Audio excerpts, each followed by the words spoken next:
What is going on, everyone? Happy Thursday and welcome back to Sin City Crypto Live. My name is David. I'll be one of your co-hosts, and today, like every single weekday, we're coming at you live from our studio in Las Vegas, Nevada. We have an absolutely packed show today. We have two very special guests joining us.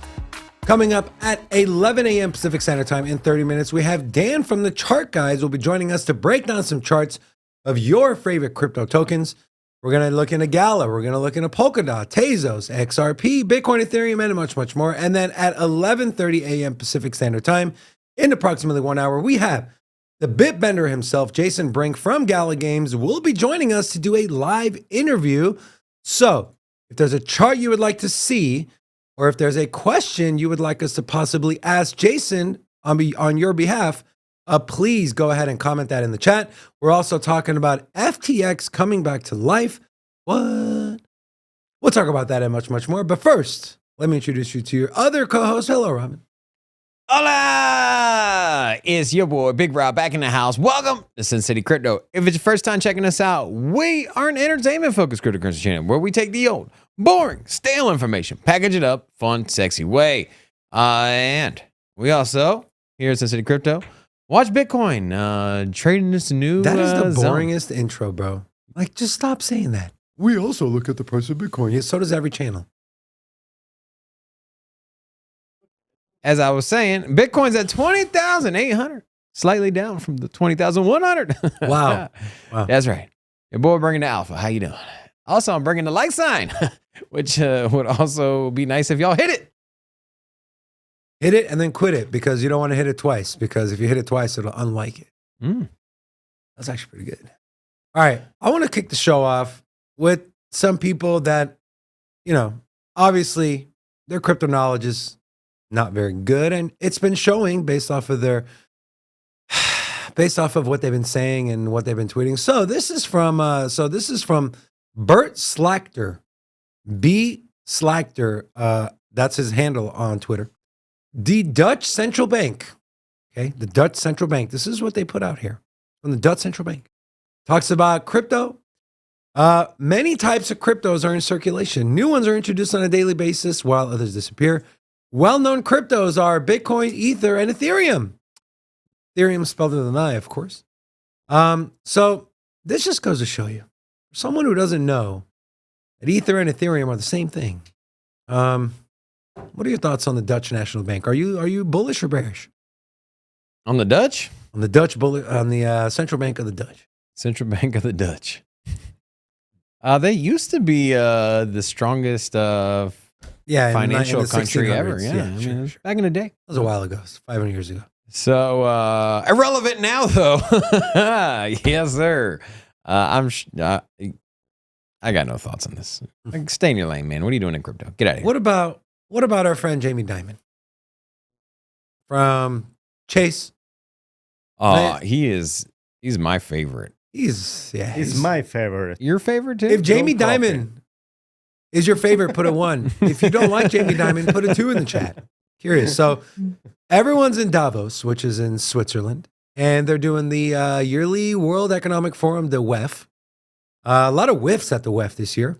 A lot of big names that weren't there, like Klaus Schwab and all these other high profile. I don't think Bill Gates was there this time. And so a lot of people are like, what's going on? Well, here's Jamie Dimon on CNBC talking about being asked on cryptocurrency and Bitcoin. And well, guys, here's what he has to say. What we're talking about, we pretty much always have some crypto conversation with you. I'm just curious, because I don't think we've talked to you since... I think all that's been a waste of time, and why you guys waste any breath on it is totally beyond me. Because you just think the whole thing just is going to zero? Going to zero and it's fake? Bitcoin itself is a hyped up fraud. It's a pet rocket. You're back to that? Yeah, really? Of course, yeah. So what do you make then of BlackRock and other firms that are investing in infrastructure? No, that's different. Blockchain is a technology ledger system that we use to move information. We've used it to do overnight repo, intraday repo. We've used it to move money. Right. So that is a ledger. That's a technology ledger type of thing that we think will be deployable. But remember, we've been talking about that for 12 years too, and very little's been done. There's some tokens that I agree with you on, but Bitcoin's based on a distributed ledger. Yeah, it has all the characteristics of a store of value. It's immutable. It's scarce. source. Totally untrue. It's 21 million. Well, yeah, really. How do you know it's going to stop at 21 million? Because it's, I've mentioned this to people Satoshi. too. Everyone says that. Well, maybe it's going to get to 21 million, and Satoshi's picture is going to come up and laugh at you. How did you know? And say, no. But there isn't a picture. And by then, Satoshi will have taken out billions of dollars. What was your reaction to the failure of FTX and all of that? You've seen lots of failures over the years of different things that have happened on Wall Street and the world of finance. I'm not surprised at all.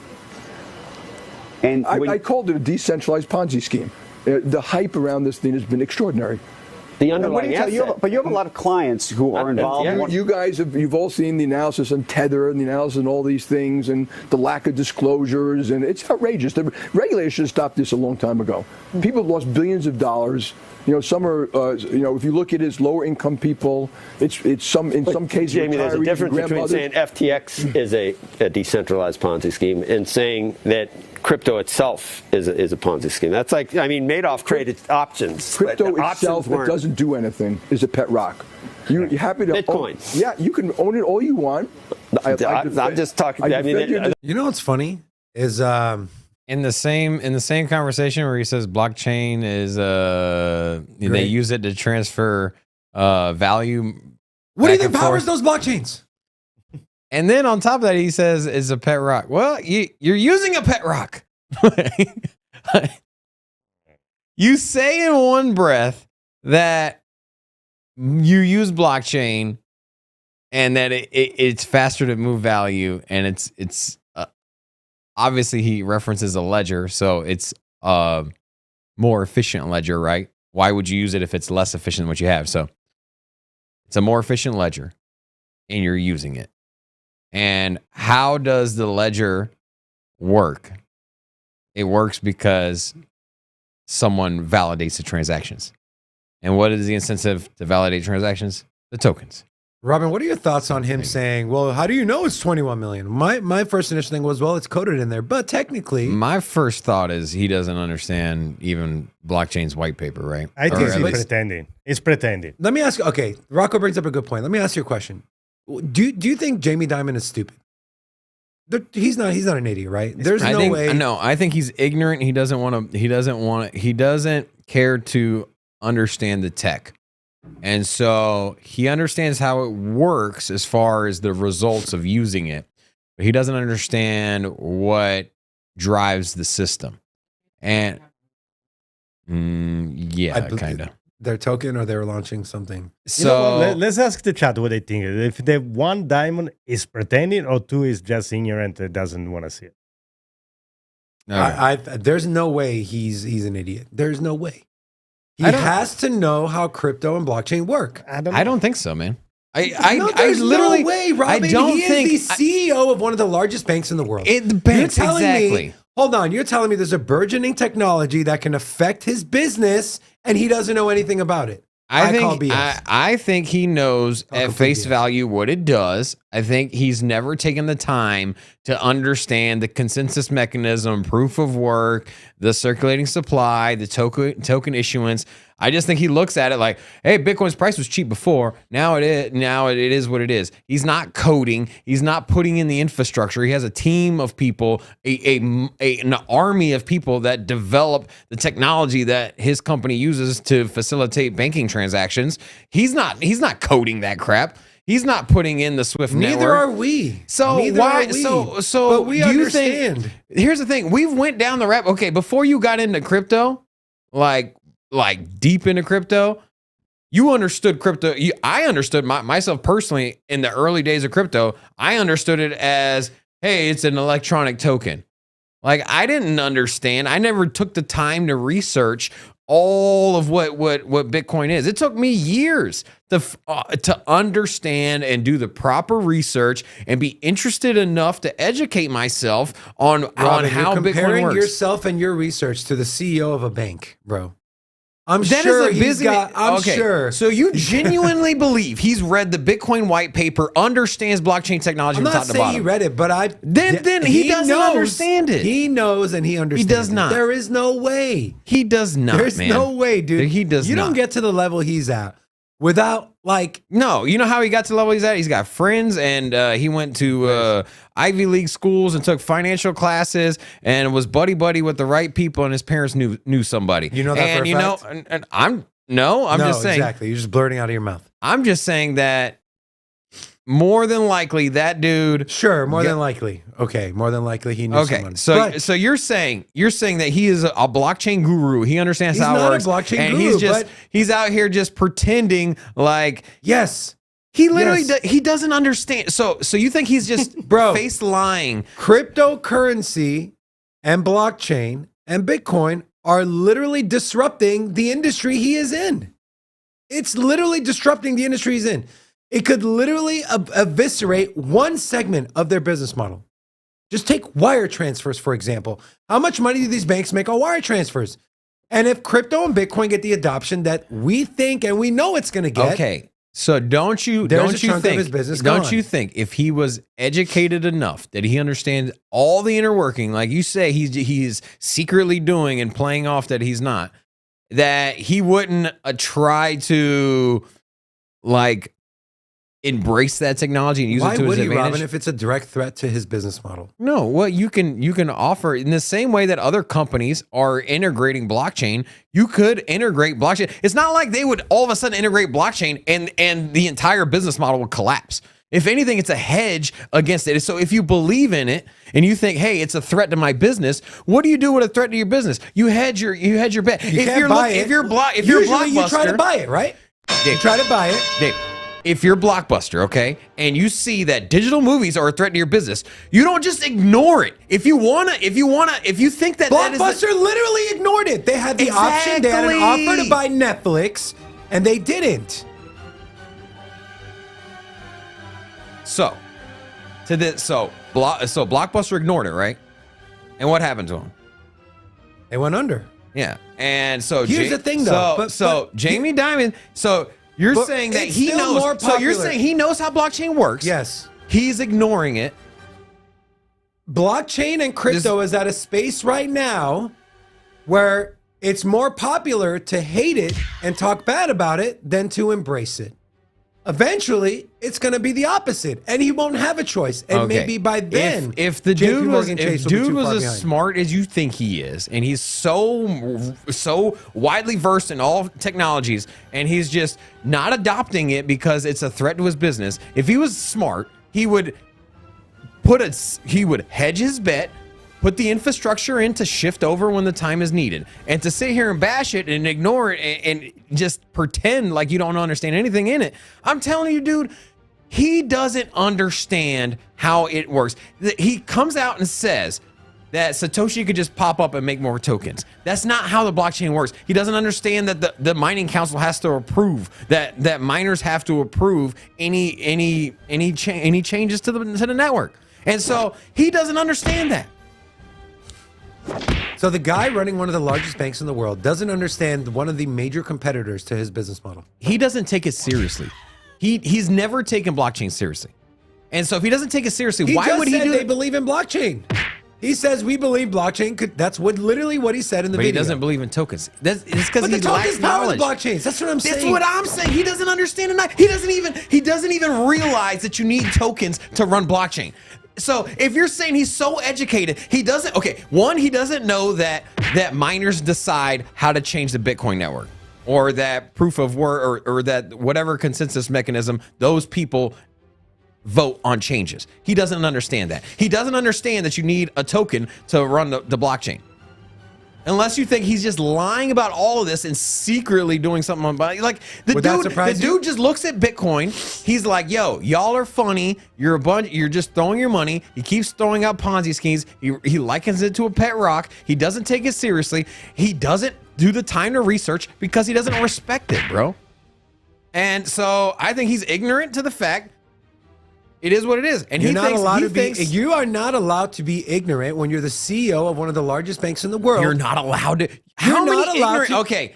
How many CEOs out here were ignorant, bro?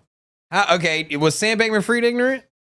Like, you're comparing you think because you're a CEO, you're some all-knowing like super genius, right? No. But you'd figure if something is a direct threat to your business model, you would do some damn research. You would do some damn research.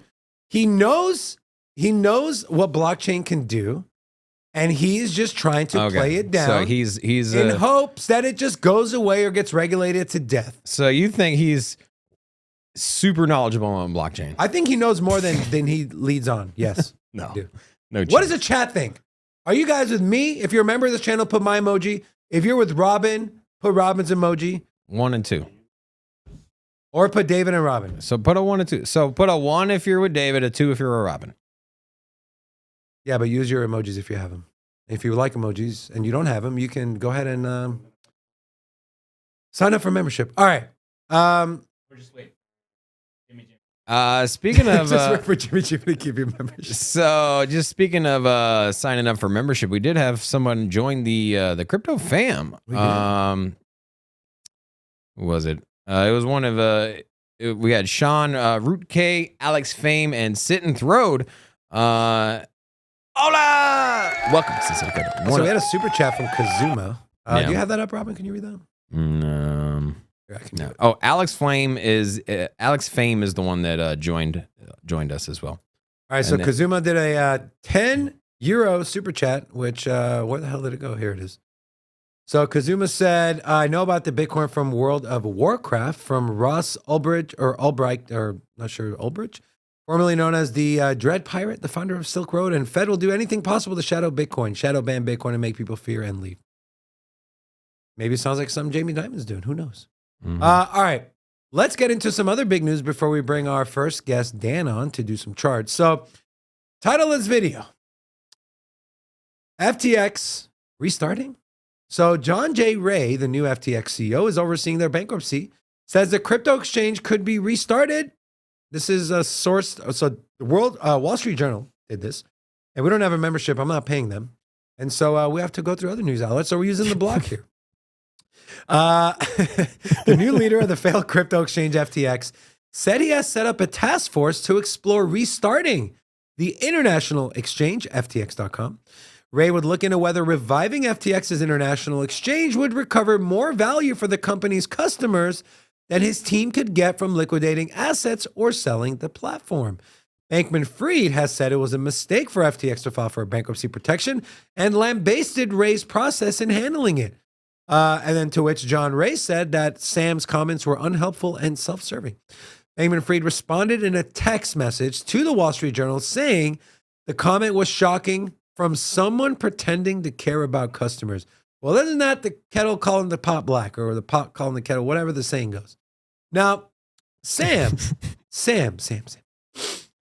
tweeted. He tweeted this, believe today, this morning at about 9:10 a.m. I'm glad Mr. Ray is finally paying lip service to turning the exchange back on after months of squashing such efforts. I'm still waiting for him to finally admit FTX US is solvent and give customers their money back. To which Ray said that Bankman-Fried's calculations appear to include around $250 million of cash that sits at Ledger X, which is the regulated US derivatives business that FTX bought in 2021. The problem is that this was bought with funds from Alameda, which improperly diverted funds from FTX and their customers. So effectively, Sam's proposed balance sheet would imply covering losses at the US exchange through money that belongs to other customers. This is the problem. He thinks everything is one big honeypot. So let's break this down.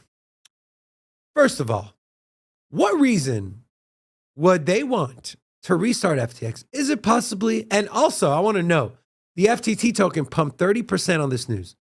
And remember, the Bahamas is holding about 300 million of FTT token.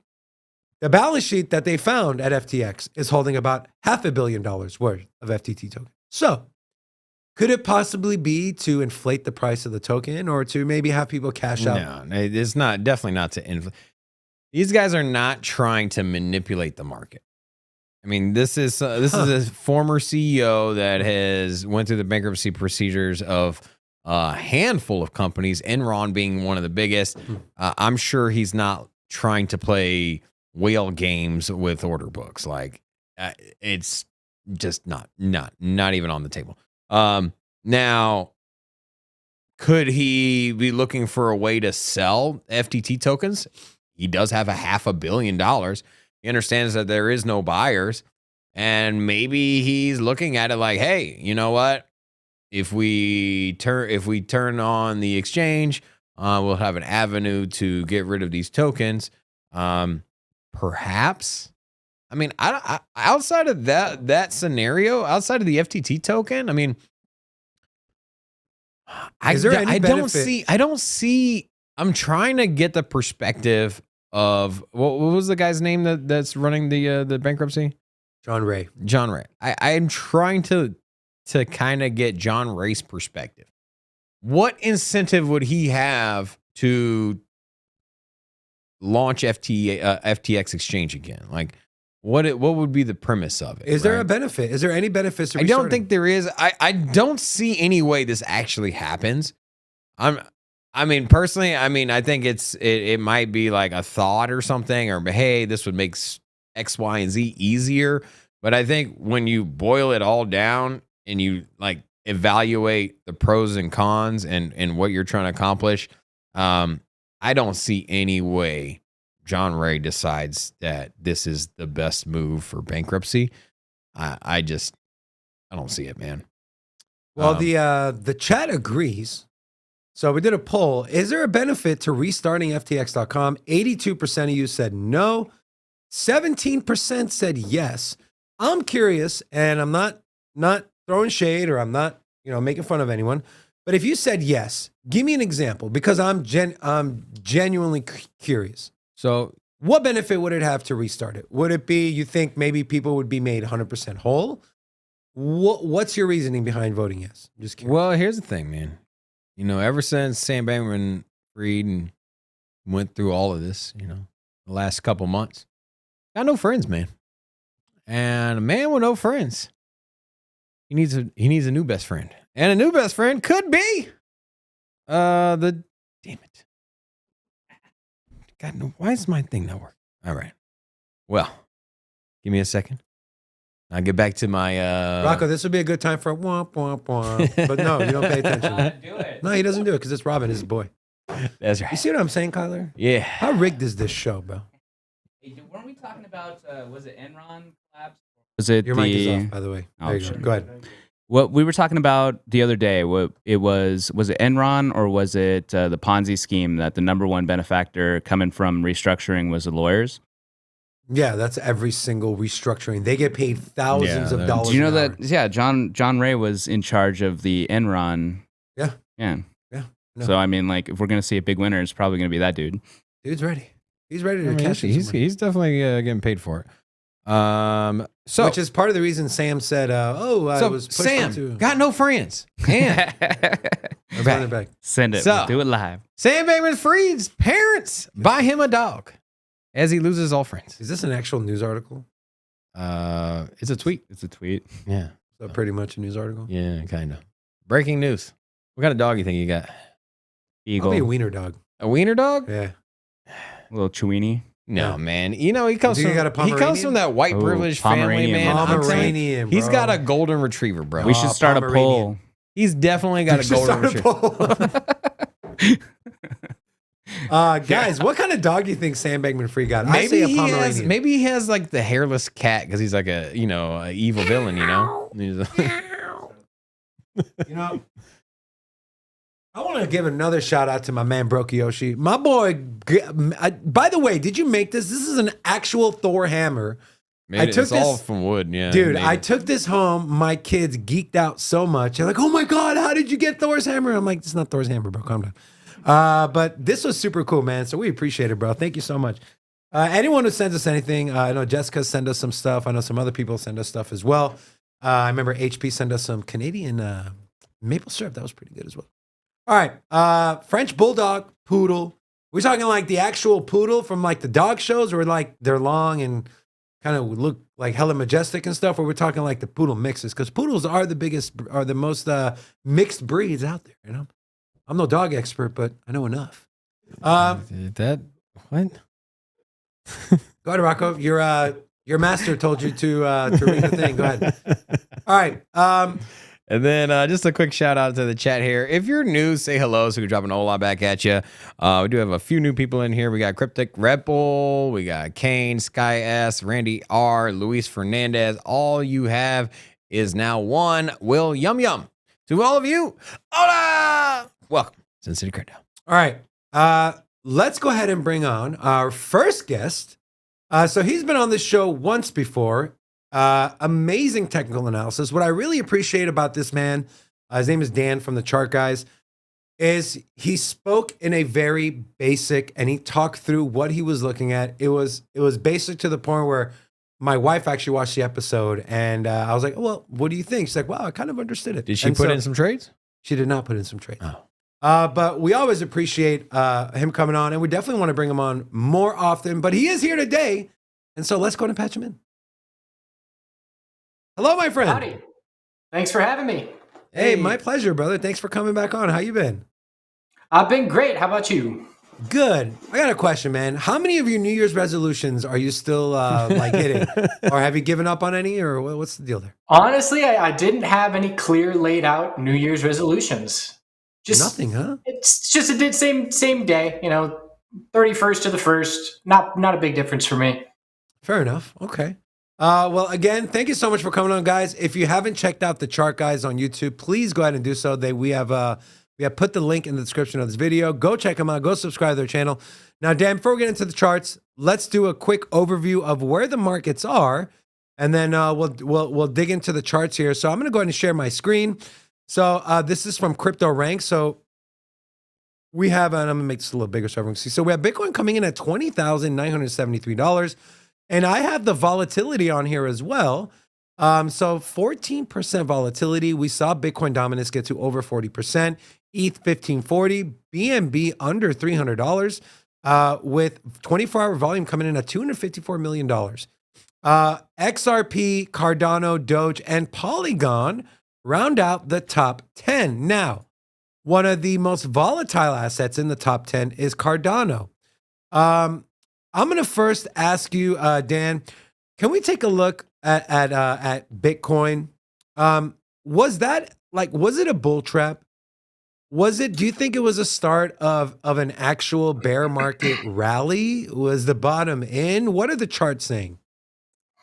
So for me, going to the charts, one of the biggest things that has happened over the start of the new year is the first weekly uptrend. And by weekly uptrend, I just mean a higher low and a higher high, the first progress forward to shifting momentum. And that's the first time that has happened since back here in February. So it was literally, 10 or 11 months since that has happened. And so I was, doing my technical analysis over the last 6 months and just using that as my baseline understanding, just saying, if we keep setting lower highs on the weekly time frame, the bulls are not proving anything to us. So to start this year, that is the first time where I'm saying, okay, I'm now paying attention. And for me personally, I've been really taking a step back from trading crypto over the last couple of months because I don't have an exchange where I can trade it bearish with any kind of confidence. So knowing that I'm forced to trade long, I was waiting for this to be a signal of, okay, start keeping an eye out for bullish trades now at this point. And for me, it's always the broader market that comes into play as well. And honestly, I think the broader market is going to dictate a lot about Bitcoin in the short term. This is now the S&P 500 weekly chart. And essentially we have a big move up. It's similar to back in the summer, the end of the summer, big move up, higher low. We failed to confirm a weekly uptrend. And then we saw new fear lows. And so we're doing this again, big move up, higher low. We're currently failing to break resistance. Are we about to roll back over? Is the question that we're looking to answer within the next couple of weeks here that's going to have a significant impact on Bitcoin and crypto. Interesting. And if it does follow previous cycles, where do you see that price getting to, the S&P index? If we're heading back down to new fear lows, I'm going to be looking for it to not see a whole lot of bear follow through from that fresh low. I'll be looking for it to bounce somewhere, off of this trend line and just see something along these lines. But I still need proof from the bears because, again, as I mentioned, the bulls over the start of the new year, the last 2 weeks, it's the first time they've actually started to show us something. And as I'm looking at this daily consolidation of the S&P 500, if the bears are about to take back over again, We need to find a support level, which the bulls are attempting to do today. We need to fail where we came from, the high of last week, and then we need to confirm the daily downtrend. And if that happens, then I'm definitely going to start being a lot more bearish in the short-term action. Okay. Since we're on macro, can you take a look at the Dixie? Because we've seen Bitcoin and obviously risk on assets move inverse to what the Dixie does. So Dixie goes up, risk on goes down. What's the Dixie looking like? What's the short term, the long term trend that you're seeing, and what should we expect? So it's definitely, and the Dixie being the dollar here, DXY, it's definitely weak, and the bulls have been unable to prove anything since we topped out. But again, when I'm going big picture, I pull up the monthly time frame, and I see this kind of blow off move where we see a huge move up, and then we give back a significant amount of that. I do know that a monthly high or low is the most likely scenario. Now, it could form here, it could form another 3% to the downside. There's no sign that the monthly high or low is forming, but I have to prepare myself and say, I know that a monthly high or low is the most likely scenario.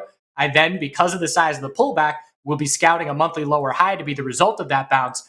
But I have to say to myself, okay, if I know that the dollar is going to see a monthly high or low in the most likely scenario, what would that do to the metals and commodities and equities and crypto? And the answer is it would be bearish for those assets. So I'm watching very closely for the first time that the dollar bulls confirm a daily uptrend. And again, it's the same thing that we just went over. We need a bull move up. We need the higher low and the higher high. And that has not happened since we topped out. I mean, really, since up in the 113s, it's been just a clear lower high pattern where every single bounce is resulting in lower highs. So that for me would be the first signal. Okay, pay attention, because the dollar might be setting a monthly high or low, and that might be the start of some further downward pressure in crypto, commodities, and equities. You know, we came from a zone recently where we had this, I think it was like a 2 or 3 month window where we had historic volatility or lack thereof. And also we had a situation where we didn't have any volume for quite some months. And now we've seen a spike in volume. We've seen obviously a spike in volatility. Do you think that this is short term, or do you think that, because initially I was like, well, perhaps we'll just have this lack of volume across kind of the bear market for the next year or so with a few spikes here and there. Do you think that this might just be a spike and an overall lack of volume and volatility over the course of 2023? Or do you think that we are past this volume and volatility, and that perhaps traders we're just looking for a position to get back in, and now that a lot of people have kind of come up with their own assumption that the bottom is in, hey, now it's time to get back in and let's start trading again? What do you think the sentiment is on volume and volatility? Yeah, I think they're going to stay fairly elevated compared to where we came from. As you mentioned, it was an extremely low volume, low volatility period as we saw the dump, and then we just traded sideways for a long time. And again, I was just not interested in trading crypto at all during that period. And so myself, like many other traders, the new year hits and now it's time, okay, start paying attention. And we're seeing, the same thing in stocks as well as crypto, in the sense that the weakest names, the most beat up names at the end of 2022, and I'm talking about ADA was at the top of the list just in terms of complete bear control. And then we had the crypto stocks, the miners, MARA and Riot. Yeah. They were just all bears. We had, the psychedelic sector was all bears. And then even, AMC, GME, these Reddit stocks, all bears to end 2022. And then to start the new year, they all had this short covering move up where MARA goes 180% from the low to the high. And so, I've been watching this shift, and it is a lot of short covering and a lot of longs entering positions. And again, if this move is going to be for real, you can put the pressure on shorts for only so long before, it becomes clear that that's all that it was. It's, again, the trends. I can't stress enough how significant these trends are, because if a name like MARA coming off this low, if we confirm a weekly uptrend into February, then that's going to tell me this move is for real. That is money coming off the sidelines and entering, because the straight shot up can just be a lot of short covering being the reason for fueling the majority of the move, and Bitcoin as well. It's got to see the follow through. So the daily consolidation that we're seeing on Bitcoin right now is extremely healthy. And one thing that I use is this red line is EMA 12. And so if EMA 12 continues to hold as support, there are no red flags and the bulls are going to keep control. If we were to lose that level, then that would be a big enough pullback that bulls have to be concerned. So if you want a simple technical analysis way to view these coins right now, I mean, whether you're looking at Mana, whatever you're looking at, if EMA 12 is holding as daily support, then the bulls are still keeping control of healthy consolidation after the significant move to the upside. So then, and I know no one's here is giving financial advice. So would you say a bounce off of that 12 EMA would be a good entry point if you were looking to maybe in the short term, whether you're scalping or swing trading? Yeah, I often use that level. The ideal scenario is when you have an oversold time frame aligning with it. So you'll often see, not in this instance, but you'll often see first hourly oversold conditions after a big bull move will hit daily EMA 12. And I refer to that as a confluence of signals that makes me a little bit more confident. Because this move was so strong up, this EMA 12 is lagging behind. So Bitcoin did get that hourly oversold bounce yesterday, and it was a quick one, but it was, pretty worthwhile, where from that low to that high within 2 hours, it's a 4% bounce. And you have some altcoins like Mana and other names that bounce 10%. So the hourly oversold, it was a good bounce. And again, that's one trade that people will look for. If you miss the move, I call it a back burner, because you miss this move and you're feeling FOMO, you just wait. You stick that trade on the back burner and you wait for it. And then once you get first hourly oversold conditions, the risk and reward of a bullish entry is much more favorable versus trying to chase and buy up at the highs. But at this point, the daily EMA 12 is definitely something that I'm keeping an eye on to see if bulls, and it's in all markets. You look at Meta stock, Meta, formerly Facebook, and you can see today we're bouncing just above this EMA 12. And so for me, this is remaining healthy at this point as long as it holds. So it's just a nice visual guide. That's awesome. Speaking of FOMO, one of our community members, S-Dog, he asked for some TA on XRP. He said he's waiting for a good level to get back in. What are the charts saying? Is it? Oh, there, yeah. It's looks like it bounced off that 12 EMA again. But what's maybe the more macro outlook? I would say maybe some good levels of support and resistance to maybe buy or sell off of. So XRP has been a big time lead bear. And one thing that I look at is the altcoins divided by BTC. So XRP, BTC, because I want to know, is this a lead bull or a lead bear? And we can see, on this bounce up, we've got Mana and Sand and these metaverse names. They've been some of the lead bulls. But you look at XRP, and the level that we just hit yesterday shows us that it was the weakest that XRP has been comparative to Bitcoin in the last 4 months. So it hit a 4-month low, and that obviously is not a good sign for bulls. So one thing you need to see if you're looking bullish on XRP is you have to see this chart change. You have to see uptrends start forming and bulls start proving to us that you're better off having your money long in XRP than in Bitcoin, because anytime in the last 4 months, if you are long XRP and not long Bitcoin, you're making the wrong decision. So looking at XRP itself, as you mentioned, it is standing out today. It's had one of the bigger bounces where you can see yesterday we had the top and then we dumped, and not many coins at all are back up to testing the highs before the dump yesterday. And just comparing where Bitcoin stands, that high is 21.6, and we're still about 3% under that level. So it is standing out for the first time today. What we have to see from here, if I were going to be looking long, I can see this little double top of resistance up at 396. So I don't want to be entering up at resistance. What I would like to see is a pullback here on the 4-hour time frame, and then I'd be looking for a higher low compared to 376. Because if the bulls are going to see daily continuation here, which is on the table, again, as long as EMA 12 holds, then it is on the table to possibly see continuation. If we were going to see that, it would likely, in my opinion, be a 4-hour uptrend confirming that would have us testing the recent high. So if I were looking long, I'd be looking to enter on 4-hour consolidation, and then I'd be using the stop of either 376 or 3655. Essentially, I like to look at a chart and say, this is either the daily high or low into continuation, or I am wrong. I want to find the level that invalidates my thesis of the trade. And that's where I put my stop. Because obviously, if we head back down and break that level, then I'm wrong. It's not the daily high or low, and I would not want to be in a long position. So that's the way that I approach, where do I want to put my stop loss? At the level that would invalidate my trade thesis. Now, with XRP, the founder, Brad Garlinghouse, he was referencing the court case. Either way, if there was an ultra bullish scenario where this court case resolved and there was just this rush of liquidity and this massive FOMO, what are some extremely bullish price zones that you think this could end up at if it was listed on major exchanges here in the U.S. again, and there was just this confluence of buyers just trying to pile in? Where do you think this could land on a scenario like that? So this is the weekly time frame. These are the three most important resistance levels for me. I'm going to round a little bit. We'll just call it 42 cents and then 51 cents, and then we'll call it 56. But 56 is the biggie. I like to look at a chart and look back, especially one that's been in a prolonged downtrend.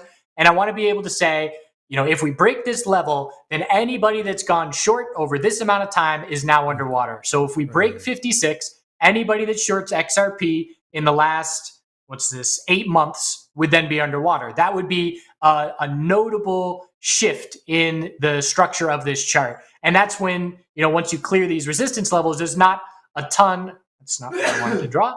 There's not a ton of price level resistance in the range between 56 up towards the 90s. So that's the level for me. And again, what you would have to see is the XRP BTC chart, big picture. It would need to be setting a monthly high or low and trying to head back to the strongest that XRP has been compared to Bitcoin in the last over a year. So I would need to see a break comparative to Bitcoin on that chart, and I would need to see XRP itself over 56 for the bulls to try and get the party started on more of a longer term, bigger picture move. When is XRP going to get to $100? That's what everyone wants to know. I'm kidding, of course. So, Dan, we did have a special request from one of our community members, Kazuma. Would you take a look at Litecoin? Maybe throw some levels out there, or what you think Litecoin is getting ready to do, or what it's been doing? So Litecoin had a notable shift. Litecoin was actually one of the first names that showed us some strength off the lows. And again, looking at the LTC BTC chart, we were just watching this downtrend forever, weaker than Bitcoin, weaker than Bitcoin, weaker than Bitcoin forever. And then we finally changed the weekly trend for the first time back in August. And so in August, we started shifting where Litecoin started gaining against Bitcoin, which means, your money long was better off in Litecoin than it was in Bitcoin over the last 5 months or so. But that's starting to shift a little bit. Right now, we have the top of the move, the low, and now we're tightening up into what bulls hope is an equilibrium. But if we were to break this level, and again, this is the LTC BTC chart, but if we were to break this 3.7 level, that would be a red flag for bulls, because the weekly uptrend that the bulls have been enjoying for the last 5 months would then be lost. And so on Litecoin itself, again, we've got the daily EMA 12 is at risk of being lost. We're trading right around it right now. But I'm a bit cautious on Litecoin because it had its time to shine, so to speak, over the last 5 months or so. So I'm keeping an eye out on something like this, where if we were to see some weakness persist here, this is a potential rising wedge. And if this weekly rising wedge were to break there, it would be looking for monthly consolidation. So for me, the biggest red flag for Litecoin bulls would be this LTC BTC breaking weekly support and confirming a weekly downtrend. And if that were to happen, the probabilities of that being a weekly rising wedge would increase a lot. So obviously we've got resistance at the high of this move. 91.14 is a key level. The bulls want to establish a new support level as soon as possible. We tried for the little bull flag, we failed and rolled over into further consolidation. So I'm a lot less bullish on Litecoin than I have been over the last 5 months, because we're in a period right now where it's, we just need to start being a little bit cautious, because the bulls had their fun for 5 months and we might be, fading back towards being one of the lead bear altcoins, which is certainly where Litecoin has spent most of its days in the last 3 years. Right, and I think it's important to note as well, and the Litecoin's halving is coming up this year, I believe in August. So their token release schedule gets cut in half. So people assume that, hey, because with the halving of Bitcoin every 4 years, price does tend to creep up and rally maybe 4 to 6 months prior. And so we might have seen that. That might have been that rally from Litecoin is from the halving, or we might not have seen it yet. But I want to shift gears to Gala Games. So we do have one of their executives joining us. Gala saw a massive rally, about 130% or so. The retrace that we saw, was that a normal retrace? Was it overextended? What are you feeling on Gala? So again, the daily MA12 still holding, so there's no major red flags yet. We did have this double top, so that's now obviously the most important resistance level here. It's another one that was similar to Litecoin in the sense that we topped out, we set a quick little higher low, we tried to confirm the bull flag, but we failed. So 557 is now a very key resistance level. If we hold daily MA12, we remain within striking distance of that resistance. If we lose it, then we start to have a bit more of a red flag, because then we talk about, is this a head and shoulders that's potentially forming? So the simple way to state is just hold daily MA12 and the bulls keep this consolidation healthy. And again, it's another name that's coming fresh off the lows. So it's one of those names similar to ADA or Mana that was just the lead of the lead bears. The new year comes around. We get a lot of shorts being squeezed. If this move is going to be for real and not just be quick short covering before another leg down, we have to see the weekly uptrend confirmed. Any name that's coming off of its fear low a couple weeks ago has to see the weekly higher low and higher high be the result of this move. And again, just tying it back to the broader market, in my opinion, for that to happen, we would have to see the S&P 500 confirm with a break of this weekly resistance to have some of that euphoria return to the market. And if the S&P 500 breaks the high from December, in my opinion, you're going to hear people talking about the all-time high. It's going to be back to a risk-on environment. But if we cannot break that level, I do believe that bull confidence from the last few weeks will begin to fade. Dan, is there a chart on eggs? We're pretty long on eggs. A lot of people are putting eggs in the chat. Yeah, he's drawing. There's a chart on eggs. No, but all jokes aside, yeah, that was pretty good, man. I want to ask you about. I want to swap over to one more chart. I want to ask. Sure. Gold has been rallying, right? And it's been said it's an inflation hedge. We've been in a high inflation, the highest we've seen in 40 years. Has gold performed like it has previously, or that people would have expected it to perform, being it is an inflation hedge?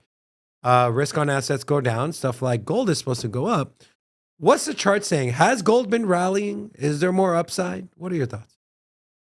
Definitely a solid rally. We bottomed long before many other asset classes bottomed. We bottomed when the dollar topped out, essentially. And so, we had a period of time where we were very, very inverse with all assets to the dollar.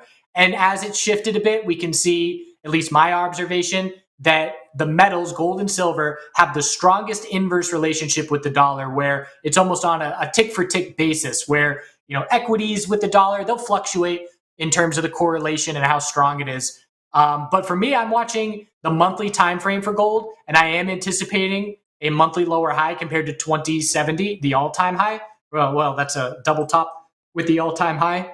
And again, that would align if the dollar is going to see the monthly bounce that I talked about. We would anticipate that the metals would see monthly consolidation. And I know what I want to see as a trader. I've got, some exposure to the physical metals, but if I want to increase my metal position, I missed that bottom.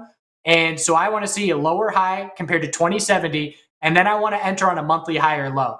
And again, I would use this level as my stop, because if that were to break, that would invalidate my thesis. But I want to see a tightening monthly range that then breaks bull to new all-time highs. And if that were to happen, it would be the dollar on the monthly time frame bouncing, setting a lower high, and confirming a monthly downtrend. So I can foresee, this is how it could shape up. And so I'm just watching for signs from the dollar to prove to me that that monthly higher low is being set.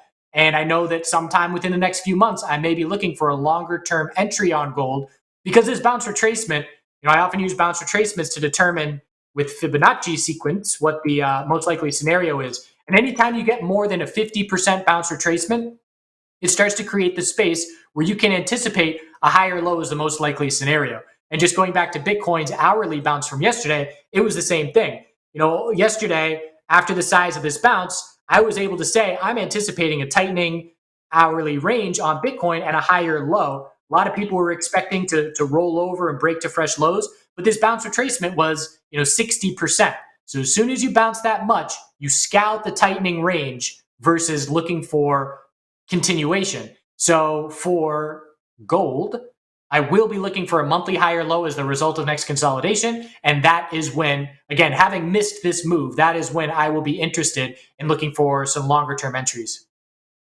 Awesome, man. Thanks for the TA. I have a question. So there was news that Sam Bankman-Fried is lonely and his parents bought him a dog. We're curious, what kind of dog do you think Sam got from his parents? I'm thinking like a boxer mix.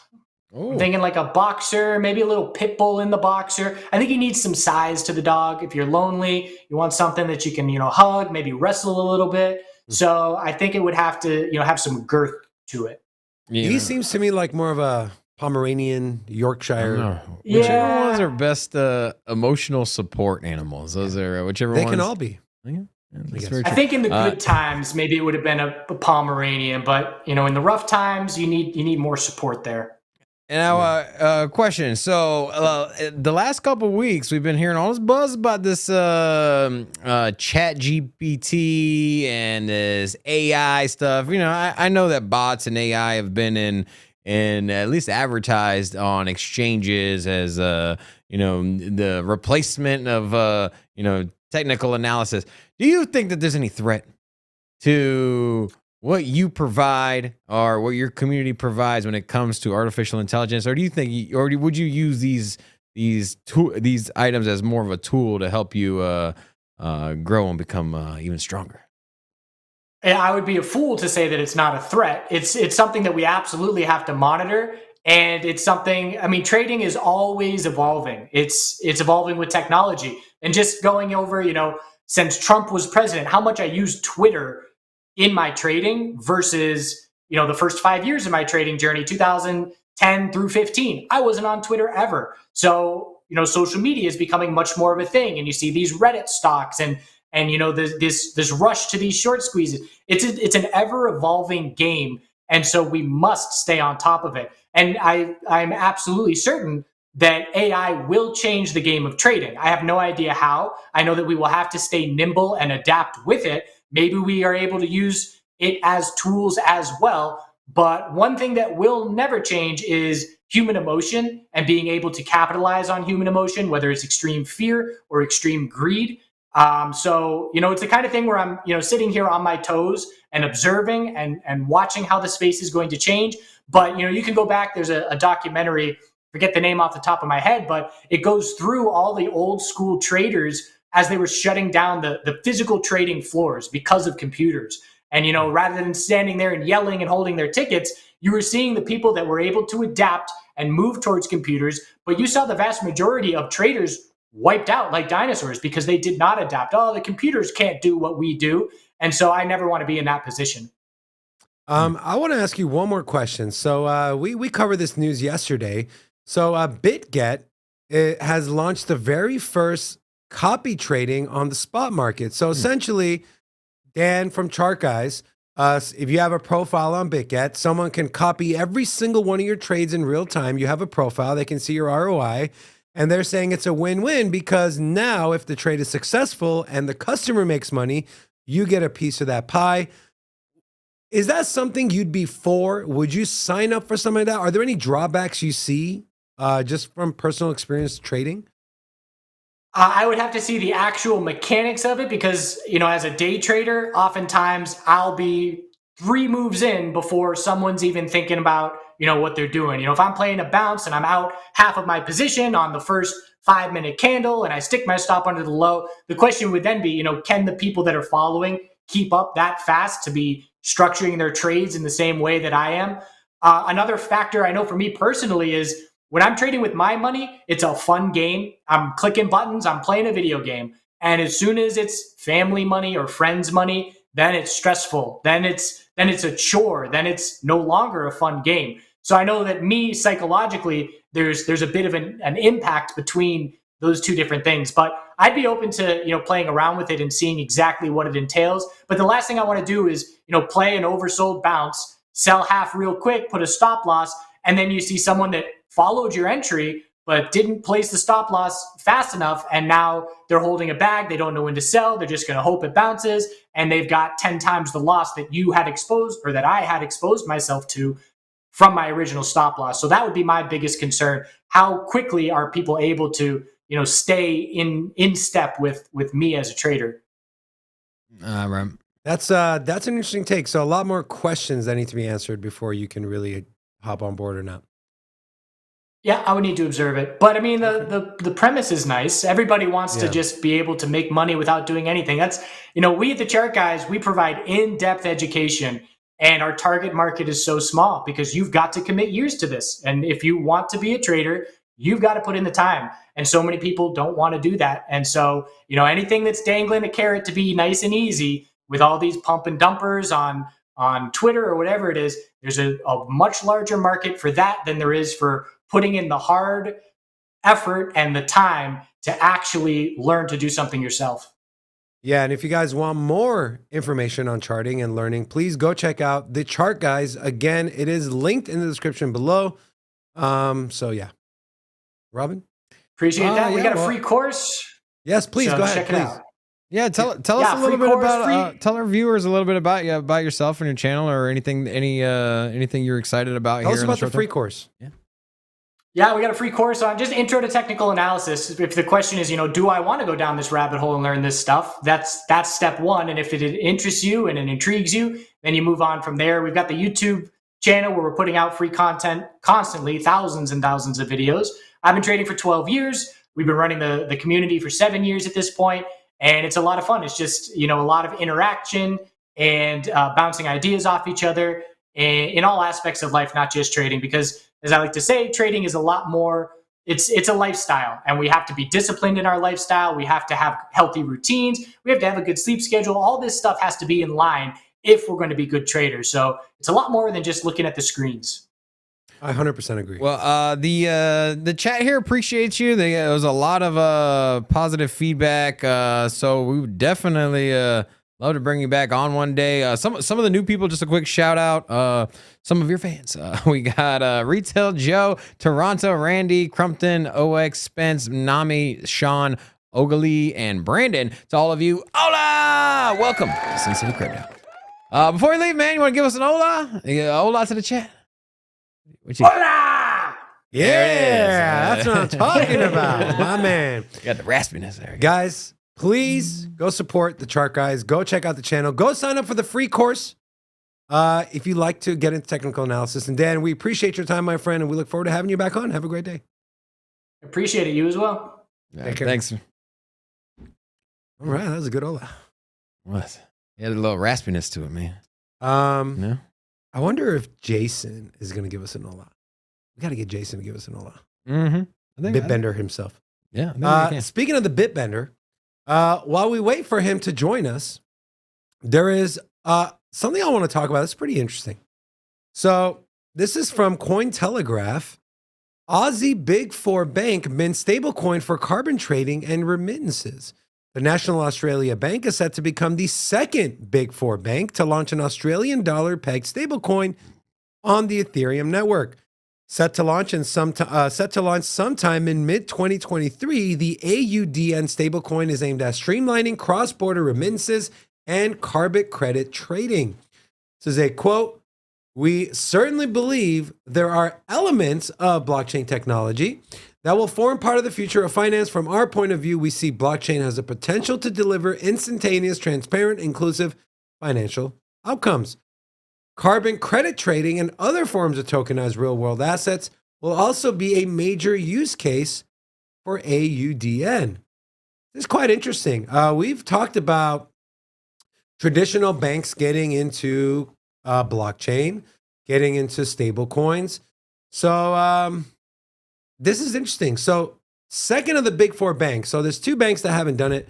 I'm assuming that moving forward, these other two banks, I don't see any reason that they would not hop on board. What do you think, Robin? Do you think the banks, this Australian banks, the other two out of the big four are going to follow suit and launch their own stablecoin? Possibly, So here's the thing, man. It's like with stable coins and isn't there enough?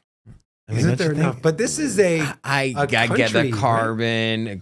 No, it's yeah, get out of here. Come on, man. Would you use it? Would you if use I was in any Australia, probably. Probably not. Let's be real. I mean, I need some more information for sure. It's all about the trading pairs, man. USDC and Tether, they dominate the trading pairs, and that's where the liquidity is. And so, unless you're trying to, I don't know. So, all right.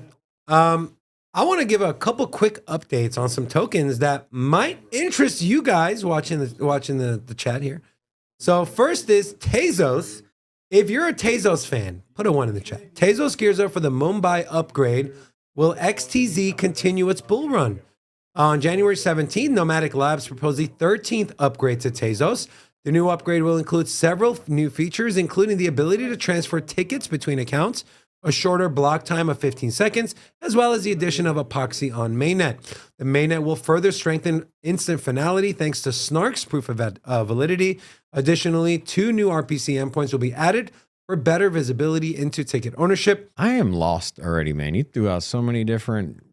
They're getting faster. And, okay, there we go. Yeah, okay. Yeah, you're... upgrading the system should bring it closer to Tezos' target of 1 million transactions per second. Now, Tezos has been hailed as one of the most climate-friendly blockchains out there. And also, the development activity had reached its highest level in the previous 6 months. Also, another altcoin, Polkadot, they unveil major release upgrades.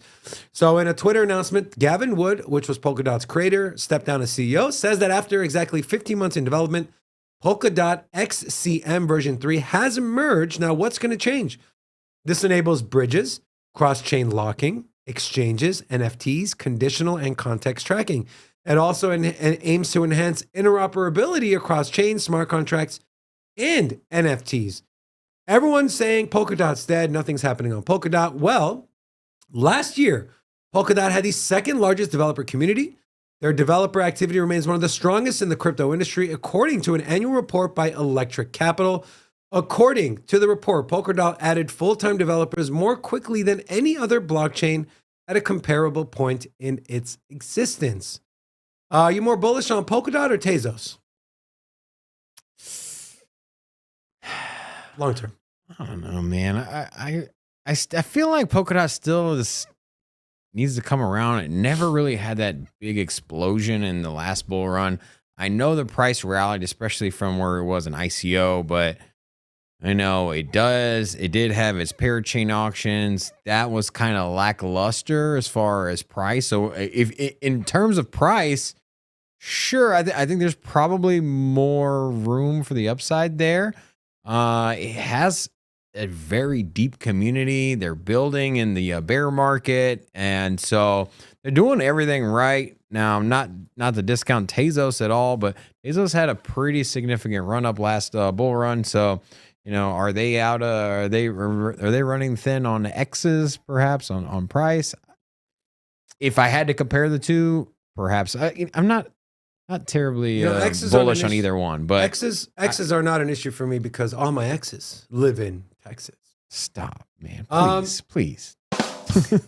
So, all right, without further ado, before I bring our next guest on, I want to see a lot of ones. If you're excited for this interview with Gala Games CMO Jason Bitbender Brink, please put a 1 in the chat. Put multiple 1s in the chat and make sure to like this video. So without further ado, let's bring on the Bitbender himself, Jason Brink. How you doing, my friend? Hey, guys. How we doing today? I'm excellent. Are those orange glasses, dude? Those are badass, dope, man. Yeah, of course they're orange glasses. Who doesn't wear orange glasses? I mean, I don't, but I would now that I've seen you. Well, you should. You should. I got blue, man, to match my eye color. My wife said blue looks good on me, so. I have a pair of these. So I actually, my original pair of these glasses was in blue, but I got orange. I also have a pair of fluorescent green. So do they block blue light though? You know, apparently that's the thing now. They are blue light blockers. I could see. Can you see look at the glare on the glasses? Yeah, there you go. That's you guys get reflecting right off my glasses. Oh man. Damn, he doesn't want to see you, Robin. He says you're ugly. You know, Jason, before we get into it, he's not ugly, just the blue parts of him. No, he's ugly. The rest of him is fine. What color is his shirt? You're such an idiot. I'm David. That's Robin. The gentleman you spoke to earlier is Rocco. We also have our production host Kyler in here. Now, Jason, I watched a recent interview. Interview of you. This was fairly recent, and you spoke about the founder of Gala, Eric, and you said he's a hard person to work with, and that he thinks he knows everything. Person. Well, I want to say. Whoa! I didn't say that. I did not say that. Someone else said that. I did say difficult to work with. I did not say.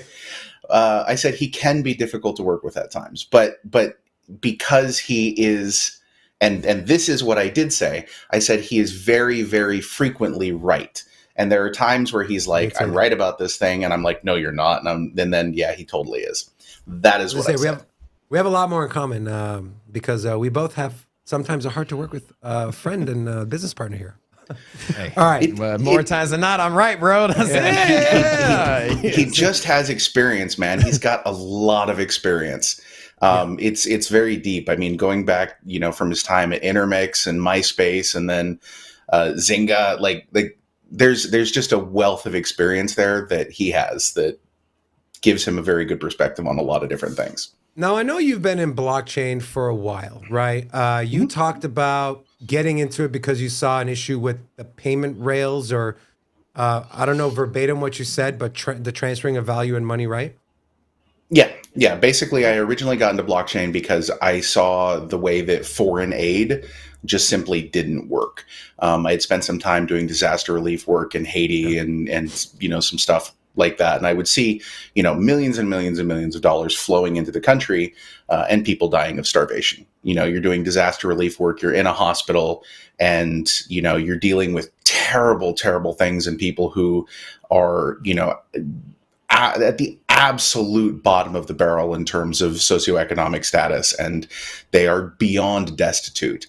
And while the entire the entire world comes together and says, "Hey, let's help Haiti after the earthquake," the Haitian people themselves got almost nothing out of it, and that was a problem for me. Yeah, it's terrible, right? And so when I originally saw it was a call for papers from the Global Development Network, I'm like, you know what, blockchain can fix this. And I think why that. Gala? Why Gala? But hold on. Actually, before we move on to that, do you think that blockchain has addressed those issues? Because no, not at all. Yeah, not at all. I feel like not even close.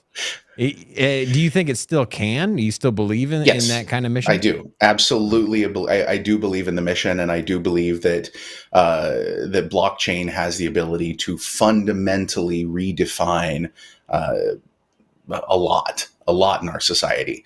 But I don't think it has yet. And I think that to a large extent, one of the reasons that it hasn't is that blockchain itself has a tendency to, be very ROI focused and chase fads more than it does. Or no, let me back that up. Certain elements of blockchain have a tendency to be very ROI focused. Builders always build, but what people get super excited about changes from time to time. I mean, 2016 it was ICOs. 2020 it was NFTs. These things, come one after another in rapid succession, and it's just a matter of getting the technology there and advancing the technology to the point where it can really, really, really make a difference. So back to my question: why Gala then? Why not payment rail like XLM or whatever? Why did you decide to join the Gala team? I believe you said you were the number 8 employee, so you've been there pretty much the entire number time. 8. Been there. Well, so I even beyond that, I was the number 8 employee, but even before Gala was founded, Eric and I had been talking about some of the ideas surrounding it and finding ways to take gaming and entertainment and introduce, a ownership into entertainment and make it so that, when you have an app and you're, paying for user acquisition through the nose, why don't you, give something to the users as well, rather than just giving it all to, Apple and Google and stuff like that. So, these are some of the things that we were thinking about.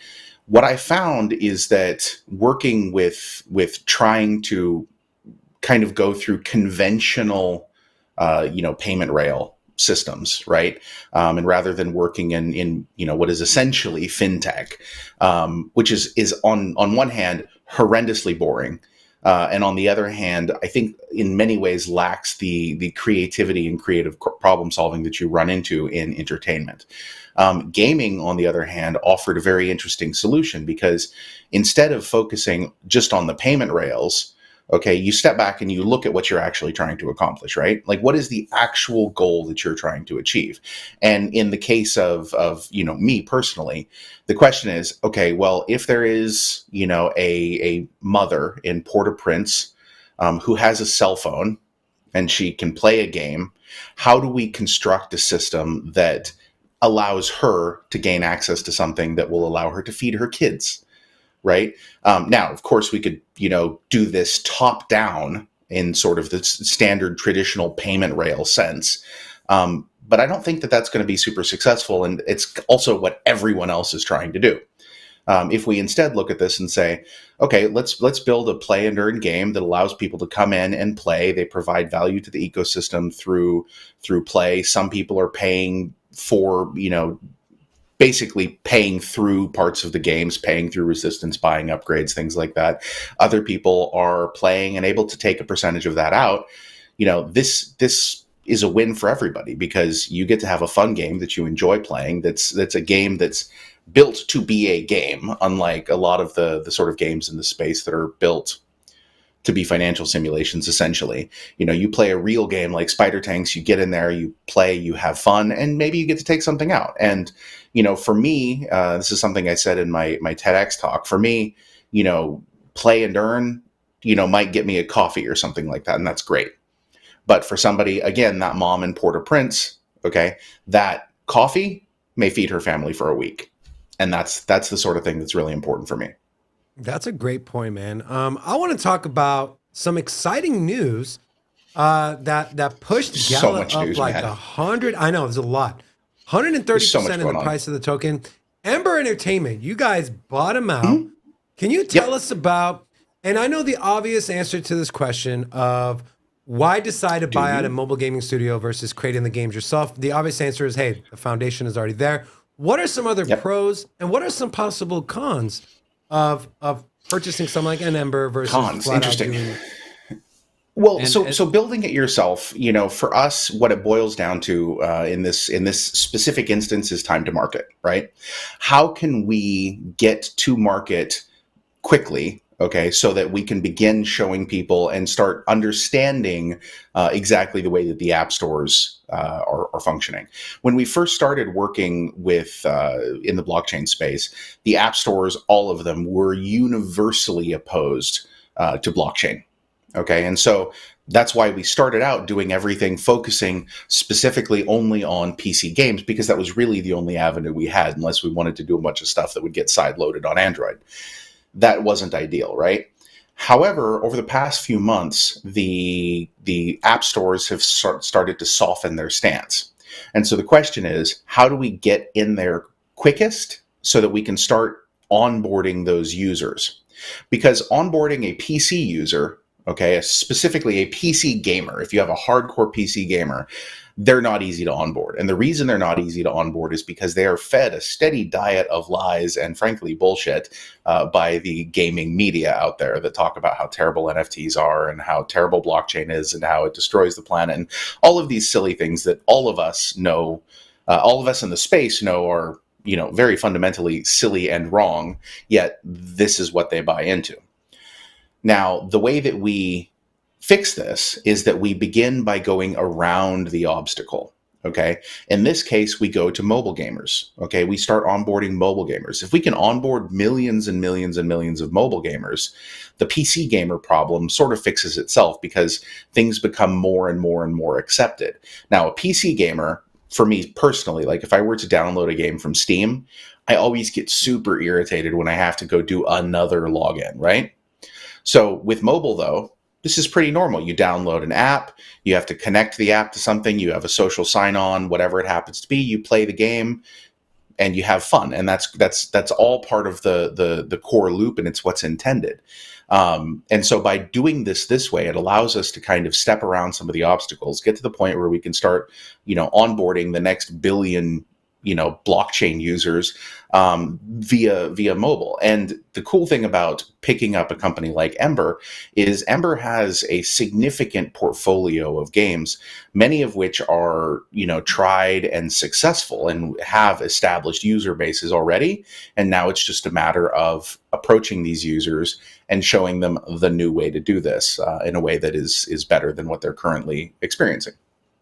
Yeah, we actually covered the Walking Dead game, had a little playthrough on our channel, and obviously that was Ember Entertainment. So we did a little research on the company. Kind of circle back on Walking Dead. Is that a game? Because we enjoyed the I don't know if it was a beta test. You play the play test? Yeah, we enjoyed the play. It was out for like 3 or 4 days. I remember we kind of were playing around with it. There's another one coming up here before too terribly long. Now, is that, and now I know it's designed for PC. So, you're talking about mobile. Also with Ember Entertainment, they have, a portfolio of games that are on mobile. Do you forecast that Walking Dead will be available on mobile, or is it you're just? I think it is highly likely that it will be available on mobile as well. It is easier to build for PC, and so that is for games that are currently in development. There'll be a PC build first, and then maybe a mobile build later. It all depends sort of on what makes the most sense from the development perspective. And you also teased another beta or another playable here in the future as well for Walking Dead. Yeah, absolutely. There's a beta or playable for the Walking Dead here before too terribly long. There's some stuff that is planned for Mirandus. There are the Tavern games for Mirandus that are going to be out here pretty soon. There's a launch of the relaunch of Townstar end of this month, early next month. There's the public playtest for Last Expedition, which is my personal favorite. It's a PvP, PvE first-person shooter. Absolutely wickedly fun. And there's just so freaking much going on right now. It's absolute madness. And in fact, over the next couple days, we will be releasing our Vision 2023 paper and roadmap. That will allow people to see exactly what we've got coming for the platform, for the chain, for all of these different things. So I'm pretty excited. It's gonna be a fun week. And then with the I know you were talking about mobile and also reference console a little bit. I know right now console gaming has been blockchain has been shunned from that industry. I don't even think it would be ready, in my personal opinion, for adoption there. I think it's all big corporate buddy backdoor deals and all that. But do you think there's going to be a time where you're going to have Web3 based games, Gala Games on console? Or do you think maybe we're shifting away from console because PC gaming was kind of a nerd thing and something that a certain generation of people would play, and now my kid is like, hey, I want a PC, and I'm like, whoa, that's out of left field. So this is what I'll say. I think that in terms of computing, okay, and I'm going to step back and I'm going to answer this question very specifically, not in the context of my role as president of blockchain at Gala. This is I'm answering this from the perspective of a technologist and somebody who's in the industry. Okay. But I want to be very clear that this is not a promise or commitment on the part of Gala. Okay. Is that clear? Everyone got that? We hear it. So disclaimer. Okay.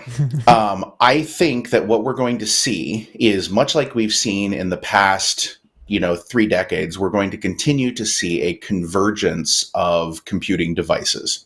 Okay, so, I remember back in the early 90s, right? You would have a desk, and your desk would be covered with all sorts of, different devices. Like you'd have your, I used to, when I was a little kid, I'd sit at my dad's desk and I'd play with his adding machine, right? Which was a thing. There was a machine that did adding, and it had little tape, right? Calculators and, all Rolodex and all sorts of crap, right? That now has been condensed just into a phone. Now, I think that in the future, what you're going to see is a continued convergence of devices into sort of like an almost single monolithic computing device for your life, with peripherals that get added to it. For example, you're probably never going to have a mobile phone that is going to have a screen the size of, what I have sitting in front of me right now, but at the same time, you may have peripherals, you may have glasses, you may have augmented reality type things that all sort of plug into one singular device. So I think that you will begin to see, and I think the Nintendo Switch is a great example of this, a beginning of a blurring of the lines between things like mobile and console. Okay. PC is a little bit different because you're running some heavier hardware, but even then, a lot of the experiences that used to be exclusively PC experiences are no longer. You're beginning to see, mobile tie-ins to games. You're beginning to see all of these different bits and pieces that converge. So I do think definitely there will be a point in time at which games, and I will put blockchain games in as part of this. I think that you will see a point where blockchain games are available on console, because I think that you're going to see a continued convergence of all of these things together into, fewer and fewer devices. Does that make sense? That definitely makes sense. Yeah, I think crossplay is obviously. I heard you say Gala's going to come out with a console. That's all I heard. I'm kidding. Joking. The new Solana phone 2.0, Gala style. The crossplay is definitely. I know. Did they ever make that a thing? I remember hearing about it. I don't know. Did it ever go anywhere? I don't. Solana phone. I don't. It's live. Yeah. Is it? Solana phone's live. Is it? Yeah, Anatoly Yakovenko was using it on Twitter. Yeah. Okay. Hasn't gone down yet. Good news. It's terrible. I want to ask real quick, Jason. So sure, you talked about there's a lot going on in Gala, right? Gala Film, the games, the purchase. What do you say to the people that tell you that say Gala's doing too much? They should focus on one thing. What do you say to those people? I would say that we are focusing on one thing. We're focusing on Web3 entertainment. I do not believe that there is a distinction really at a deep level between any of these things. Film and music and gaming are inextricably intertwined. The only reason that they are not intertwined in the Web 2 space is due to the weird, backwards, centuries old, sort of contract structure that has sort of kept them apart.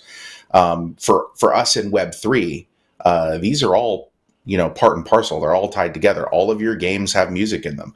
All of your music that you have in a game can work its way into a movie. The characters from games become parts of movie storylines. These things are all intertwined.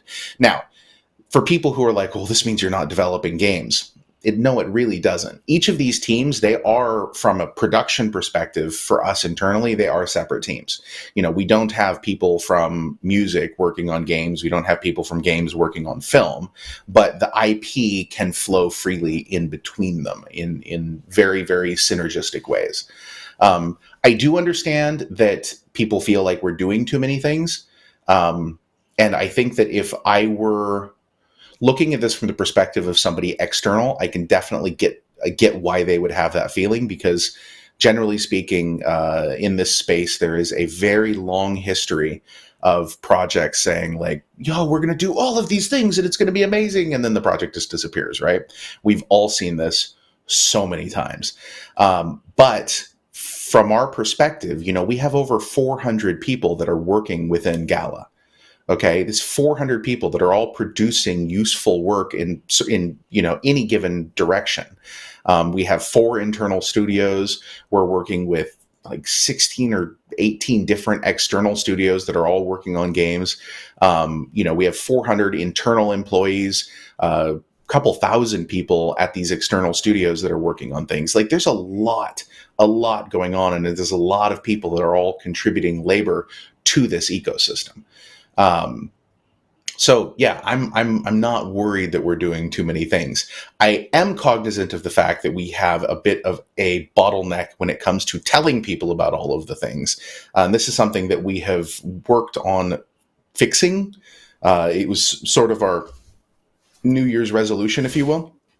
And we've been pushing out a lot more information over the last couple of weeks and engaging much more deeply with the community and, talking to people such as yourselves about what we have coming, what's happening, where it's going, and answering any questions that people may have. Amazing. And we appreciate you coming on here because like you said, the community, they're so not just financially, but emotionally invested. I think it's important for founders and high-level executives like you to continue to kind of keep people in the loop. It's super important. It really is. And so thank you for coming on the show. We have a community question. So Jimmy, he's a big Gala fan. He said, was Gala part of the Connect United ecosystem, or did I dream that up? I personally don't have any idea what he's talking about. So it is not part of the Connect United ecosystem. It has never been part of the Connect United ecosystem. One of the early people who helped at the beginning of Gala was also somebody who was in that ecosystem, but it is not and has never been part of the Connect ecosystem. So that question has been a sort of irritating thorn in our side because I'll be completely blunt. Like I spent a good bit of time at the beginning of last year, because somebody sent me a video and there's somebody from that ecosystem saying, "Oh yeah, the same people that are behind Gala are behind this other completely unrelated thing." And it was a little bit frustrating because it's not true. And so I went and I had to go find a whole list of all of these different videos where this person had claimed this stuff and send it to the lawyers. And yeah, frustrating. Yeah. Very, very, very much not connected.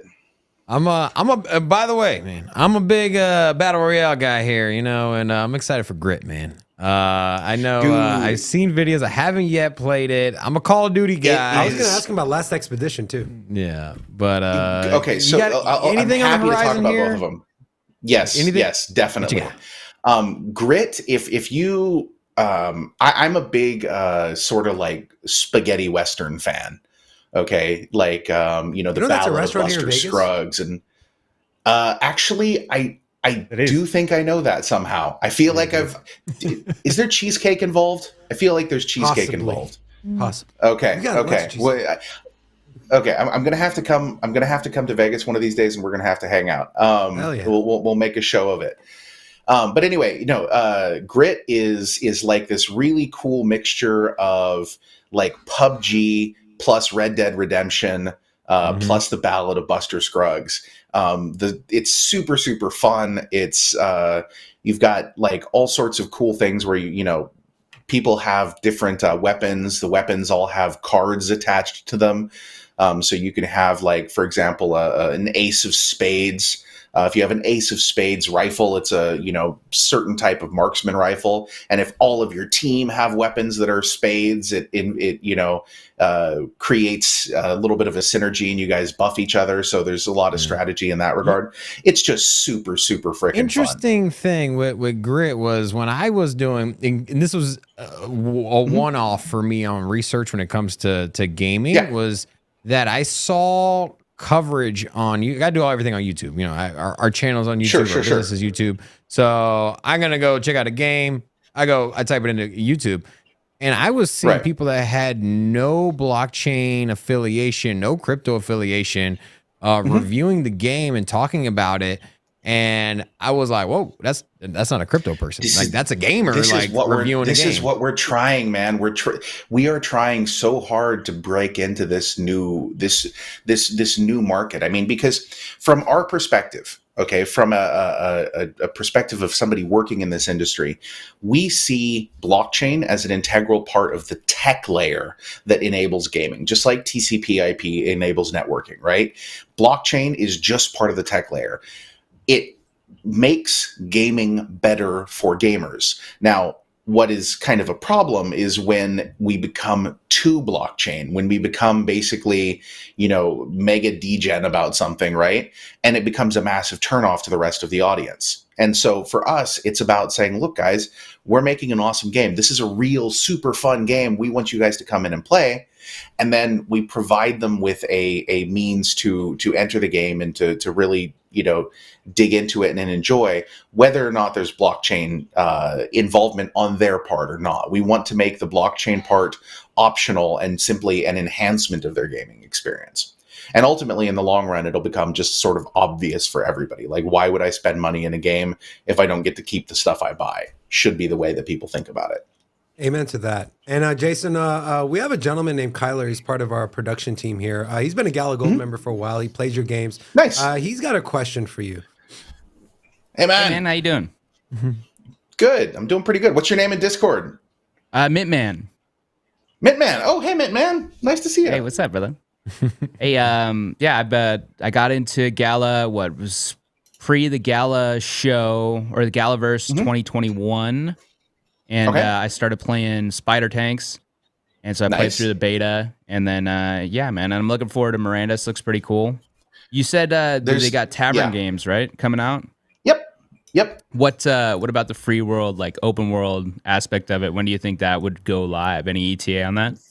That I don't want to open my stupid mouth and give an ETA and have McCarthy blow me up on Slack after this. There is going to be another play test, and it's a much larger play test. Okay. So basically, the play test for Mirandus, since you've been here for that long, you know this, but I'm gonna kind of run the rest of the community through that doesn't know this. Sure. Is what we're doing with Mirandus is very different. It's an entirely different approach to gaming, and it's something that hasn't really been seen since like the EverQuest days. Okay, which is that's ancient history for a lot of people that are probably watching this. But it's a game that really is immersive and gets you into it, and it has that sense of adventure and danger that has for the most part been lost by games these days, that are filled with like nice helpful pointers and things like that. We want something that you can really get immersed in. And so each of the play tests, the very first play test was like a play test where people got to walk around and see just a little tiny corner of the world. The next play test, they got to craft some things, grow some things, make some arrows, kill some goblins. This and each time the play test gets larger and larger and larger. And what that larger and larger part is that's not a reflection of the content, because way more content than that is been created and exists. Those are tests to see how much load they can get and how many people they can get into a set size simultaneously that all stands up on the server without having some sort of issue. So that's why those playtests are kind of sized as they are. So I'm thinking that Mirandus is moving along quite nicely. I don't want to put a date down because I will get myself in trouble if I do that. But what I will say is that it is probably not as soon as some people hope, which that would be like this afternoon, but not as far away as some people fear. So let's say that. Cryptic, but that's the best I can do. All right, we'll take it. Now, I want to talk about, so we had another question from our community. So sure. You talked about on your I believe it was the very last interview you did, you talked about the last expedition. You talked about bringing on developers from like Call of Duty games. Mm-hmm. There's a narrative out there that if one of these AAA franchises like Rockstar or EA, if they come into the space, not only Gala, but every other gaming company is toast. What do you say to those people? Like, I'm sure like these conversations are probably had. What are you guys doing to make sure that, hey, if tomorrow you wake up, Rockstar says we're launching a Web3 game, what are you guys doing to position yourselves to be ahead of that? Is there a short answer? What are your thoughts on that? Is there a short answer? Okay, so there's a few pieces to this. the first piece to this is that we've seen this before. We've seen large gaming companies come out and say, oh, we're going to do a blockchain thing, or we're going to do an NFT. And the very first thing that happens is that all of their users dogpile on them and say, this is a terrible idea. We're going to boycott you. Screw you guys. We hate you now. Okay. Yeah. I think and this is just the brutal reality of what happens. I think the last one to do it was like Ubisoft, right? They came out and said, we're doing an NFT thing, and everyone else is like, screw you. And it became this big thing. Yep, and then like a week later, Ubisoft was like, well, I mean, maybe we'll do it, but maybe not, who knows? And it kind of got, it wasn't that silly sounding, obviously, but it kind of got walked back and softened. Yeah. Okay, so I think that what you're going to see is eventually you're going to see one of these large players come into the space as a publisher to work with somebody else who's already in the space. Okay, going the other direction. So taking a Web3 game and getting a big chunk of it and making and putting some of their might behind it, but still keeping it de-risked. They're not going to do it completely on their own, because if they do it completely on their own and it goes sideways, then it's completely their fault.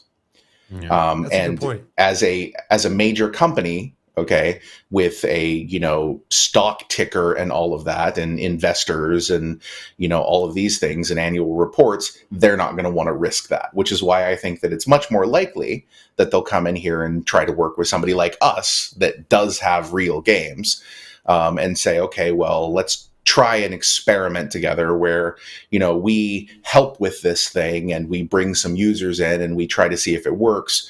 And you guys also do your thing, and that way, if it blows up, they turn around and they blame it on whoever they've partnered with.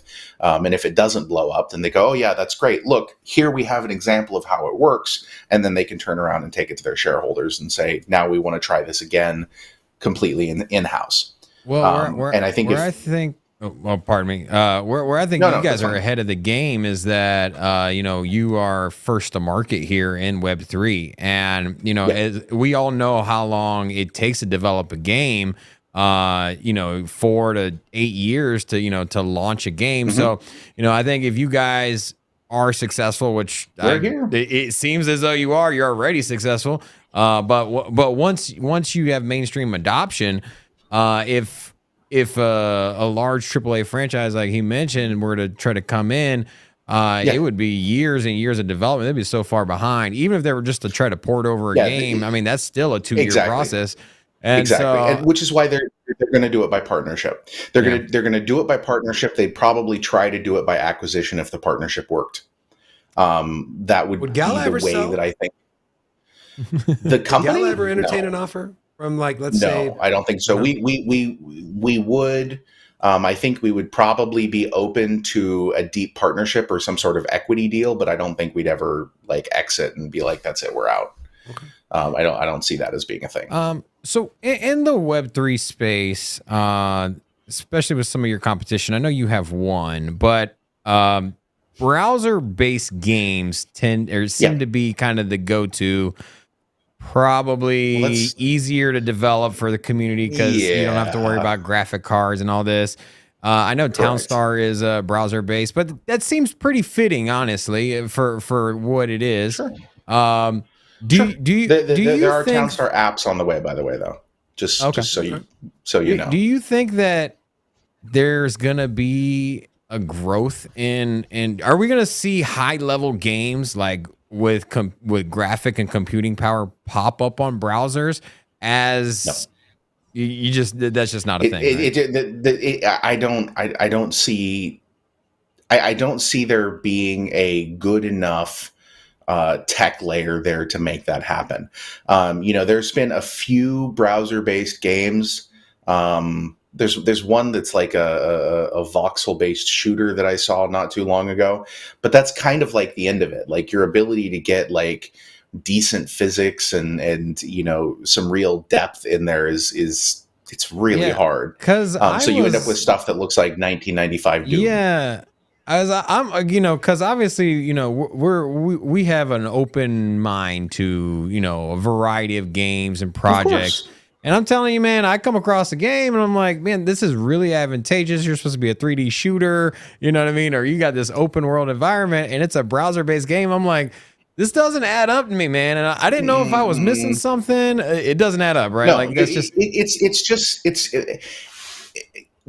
okay. This is going to sound obvious, but building games is hard. Like there's a reason that people are in this industry, and it's, you know, very helpful to be able to say, for example, Townstar is being run by Mark Skaggs. Mark Skaggs is the guy he's been in the industry for frickin' ever. Okay, he built Command and Conquer Generals. He built Farmville. Okay, like this is the guy that runs Townstar. He's got decades upon decades of experience. There's a reason that experience is valuable, because it tells you how you can and cannot do things. What you run into, and then this is why I'm not a game developer. Okay, I don't design games because I my understanding of the engines, I don't have decades and decades of experience. You know, so that's not what I do. But I listen to the people who do. And so, you know, this is why when you see a project and they're like, we're going to make a game and it's going to be great, it's going to be, you know, the best thing ever, and it's going to be in a browser, you kind of have to be like, I mean, that's cute. It's probably not going to happen, you know. Yeah. Yeah. There's a reason that things are done the way that they're done. Okay. If it was possible for everything to go in a browser, then everything would be in a browser, and it's not. So it's not. Kyler, got some you wanted to say? Yeah, man. You want to talk about Last Expedition, man? Let's talk about Last Expedition. Yeah, please. Yeah. What you got? You said you it had was a question. Scary, man. What do you said got, it was man? Super scary. Dude, it is super scary. The sound, they have the sound engineering in that game is so incredible. They have these monsters called the Ravagers, and they are these huge things that they will stalk you across the map, and you can hear them like gurgling and you know, making weird noises, and then they will just jump out and freaking eat you. And if you're lucky, you can shoot your way out of their stomach. If you're not lucky, you die, and it's really sad. Epically fun game, though. I'm not a huge gamer. That's why all the gaming questions are coming from these two guys. There's only 2 video games I played and finished. One was Assassin's Creed Valhalla. The other one was God of War. Okay, but there's a theme there. I'm sensing. Is there a theme? Yeah. I don't even know. There's a theme. Yeah, I like how you brought up Command and Conquer. So Command and Conquer is actually the first game that got me into computer gaming. So Westwood Studios used to be here in Vegas, like the original creators of Command and Conquer. So my dad brought home a game. He's like, "Hey, I think you might like this." I did a book report on like 3rd or 4th grade on the owner's manual for Command and Conquer and all the different units and stuff.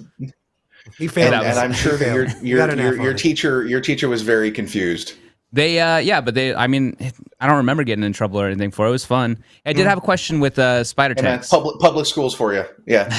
Yeah, Vegas is not, Nevada's like 49th we're at the bottom of the barrel for public schools. That's why we started YouTube. Yeah. Kidding, of course. And then this is actually the, I pulled up the trailer for Last Expedition? Yeah, well. Ooh. This is the right one, right? This is you guys? Yeah. That's yeah. So that's a bone crusher right there. It is pretty creepy. There you go. So is this, and excuse my ignorance, but is this a game that was part of the Ember portfolio, or did you guys create this? No. This is an internal property. It was originally created by the same team that did a lot of the work for Halo Infinite and the last Call of Duty. A lot of the multiplayer work, originally created by a bunch of guys over at Certain Affinity, and then we brought it internal and you staffed up an amazing team around it, and it's now a title that we are building internally. Right on, man. Awesome, man.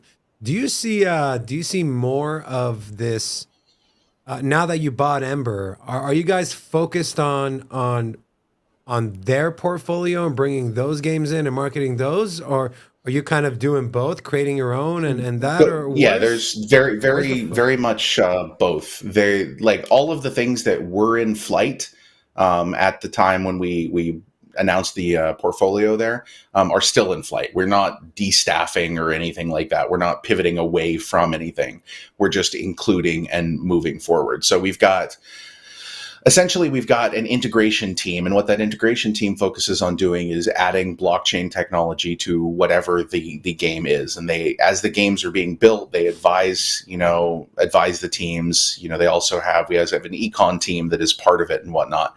And so basically that integration team has added some of the Ember titles to their integration, because again, the Ember titles are there already.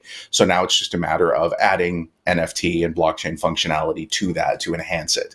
We're also looking at doing some interesting things like, for Meow Match, which again, not exactly my type of game, but, we were leaning in very hard into the Web3 space. And so, we've thought about doing things like adding CryptoKitties to Meow Match, letting people bring their CryptoKitty in and, see that through the lens of this Match 3 game in an app, which is kind of a cool thing.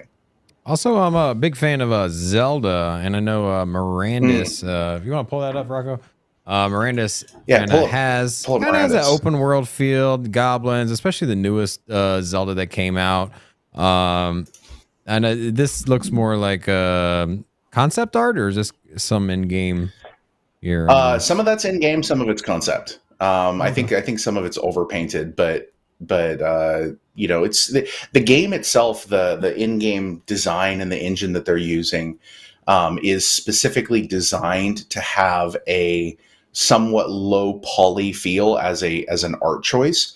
And what this does is that kind of gets you out of that weird, uncanny valley sort of thing, where you're trying to make things that are photorealistic, but they just look weird. In this case, we can have things that are lower poly, but have really deep feeling, because, it's a style choice at that point in time. And the cool thing about that is it allows you to create so much more content much more quickly than you would if you were to, do things completely, in a photorealistic sense. What's up with this ash tree here? Is this some special tree here? It's just a tree. They're just showing you what the tree looks like. Okay. It's special tree. That's a little more special looking. Some of these are special trees. Yeah, the extra special trees. We know all about the special trees here in Las Vegas, my friend. Jason, I want to pivot the conversation to Gala tokenomics. So we've had multiple TA people who invest, and anytime we bring up Gala, their biggest thing is, and a lot of people as well, is, well, the fully diluted market cap to the actual market cap, there's too big of a difference. There's too many tokens that are still not in circulation. You spoke on your last interview about token burning and how people mistake the ICO burn versus what, let's say, Gala is doing now. Yes. What can you just expand on that maybe a little bit? Are you guys aware of this issue people have when they go to invest in Gala, or do you guys not even pay any attention to it? We are aware of it. I look at it for starters, and this is something that I know irritates a lot of quote unquote investors to no end, because we really that's not what we're here doing. We're not doing this to give an investment vehicle to anybody. We're doing this to make an awesome gaming ecosystem. And so all of that said, I only care about these things insofar as they, prohibit or make it difficult to achieve that long-term goal of having an amazing gaming ecosystem. So all of that said, I know that people come in and they talk about some of these different things. Unfortunately, it's definitely a thing that I'm aware of. The concept of the burn is about creating a longer term, more sustainable ecosystem. Unfortunately, the actual practice of a burn is something that isn't often done outside of a company had an ICO and then they're burning a bunch of tokens. And so they reduce max supply and total supply at the same time, or actually max supply doesn't change at all. It's just total supply reduces. But because there's no more tokens being emitted, people feel like it's functionally the same thing. So I think that is a misunderstanding on the part of sort of the blockchain community as a whole in that regard. For us, it's about creating this ecosystem that will last over the longer period of time. For us, the founders nodes are an absolutely critical component of the ecosystem because they do everything that makes the ecosystem possible. And having a burn basically creates a situation where the founders nodes can continue to emit at a set rate over a certain period of time. And y'all don't need these really big difference. You don't need these people speculating on price. We need the people that are going to use the ecosystem and not try to tank the price and play whale games. Like, I know it's got to be frustrating to have somebody messing around with your ecosystem. It is. Apparently, I'm having construction happening in the next room, so please forgive the thumping and banging. But yeah, that's something that's really important to us in terms of building this long-term sustainable ecosystem, and that's our main focus, like across the board. Okay, I think Kyler had a question about tournaments. Yeah, I was wondering. With spider tanks, are you guys? I know that there was a lot of talk early on about there being like competitive tournaments, doing like winning, like potential to win NFTs, to win coin. Yep. Is there any new development on any timeline where we might see? Yes, some, there like, is. competitive You're going to start seeing this stuff very soon. I was in meetings all morning about tournaments, so you're going to see tournaments quite soon. Need a date? I can't give you a date because see the problem is if I give you a date, then oh my god, my hair. This is why I shave my head because it starts doing this weird thing with my microphone or my headset. Is that a Gala hoodie, by the way? I'm dude, sorry, I'm a little off topic you know what? here. You came on and I was like, dude, I want that hoodie, bro. That hoodie's dope. I was like, when should I ask him about the hoodie? Look at that. Barbarian Path of the Berserker. That's my technical title. Yeah. How do I get a hoodie? I want one. Okay, I'll get you. I'll send you guys hoodies. Oh, dude. That'd be dope. Yes. Like DM me. We'll do that. We'll do some hoodies, and I'll do a couple hoodies for you guys can do a giveaway. So I'll do 2 hoodies. Hey, that'd be awesome. Dope. All right. All right, so I'll sorry, let you I guys cut you sort the off. logistics of that out. What was the question? Sorry. Tournaments, tournaments. Tournaments. Okay, so here's the thing. You will see a major announcement for tournaments coming. The tournament itself is planned to start the first week of March, but you're going to see bigger announcements coming before that. So just be ready for those. And I can't release the partner, but it's a big partner. Ooh, okay. Okay. Oh. Some alpha. All right. Well, if you decide to have tournaments in in physical form and not just online, we got the Luxor here, which is literally one block away from our studio. Over it. I'm all over it. Like I will come there. We will do. We did the first Galaverse there. So we've got some history in Vegas. I'm definitely down for that. Yeah, man. And you let us know when you're in Vegas, man. We're allowed the red carpet. We'll take care of you, man. Yeah. We got all the connections Awesome, here, guys. man. Also, our producer, Rocco, we call him the Don because his family built Las Vegas. Don Rocco. Hey, Rocco. How are you? Awesome. We just spoke earlier. Yes. So Rocco runs Let's all do our it. production. So we got a growing team here. And, I just want to say we really appreciate, we're only slated to have you on 30 minutes. We kept you on for an hour. Conversation was just so good and intriguing. Even for me as a non-gamer, we had a lot of fun. We hope you did too, my friend. I'm glad. I did too indeed. Thank you guys very much. I appreciate it. And I highly encourage your entire audience to come join our Discord at galagames.chat. I will caveat that and say that our Discord is a little bit different. Most crypto Discords are like full of price speculation and all of that. We don't have any of that. So it is a different feel. But it is an awesome community. Come join Gala Gold. We hang out there. You can talk to me at all the time. I'm there constantly working, building, meeting with the community. And I invite you all to come and hang out. One of my friends, he's a big Gala guy. And when I told him we're bringing you on, he was stupid excited. He said, Jason is always in the chat, always in the Discord. He's always active with the community. And I think that's awesome, especially now in the bear market. You want to know something about somebody that's a real gamer? Yeah, what Street Fighter character are you using, bro? Who's your go-to? Ooh, Street Fighter. Me? Mm-hmm. Shit, man. Okay, so here's the thing. I was always a PC gamer. I was never a console gamer. No. So I never played Street Fighter. Like I can tell you about Ultima 4 fair, man. I'm right there with you. Like I don't have a Street Fighter character. Street Fighter. Who did I play? I want to say I used Blanca a lot. Right? That's the big green dude. Yeah, the one with the electricity. Yeah, it's like mining Bitcoin and playing at the same time. Yeah, exactly. Well, guys, thank you very much. I'm going to go figure out what's going on with this construction. Yes. And because I have another interview right after this, and got to get this sorted out. Jason, we appreciate you, my friend, and we look forward to meeting you and bringing you on again. Thank you so much. Thank you, brother. Appreciate it. Thank you guys so much. Have a good one. Have a fantastic day, guys. You too. All right. Man, that was good.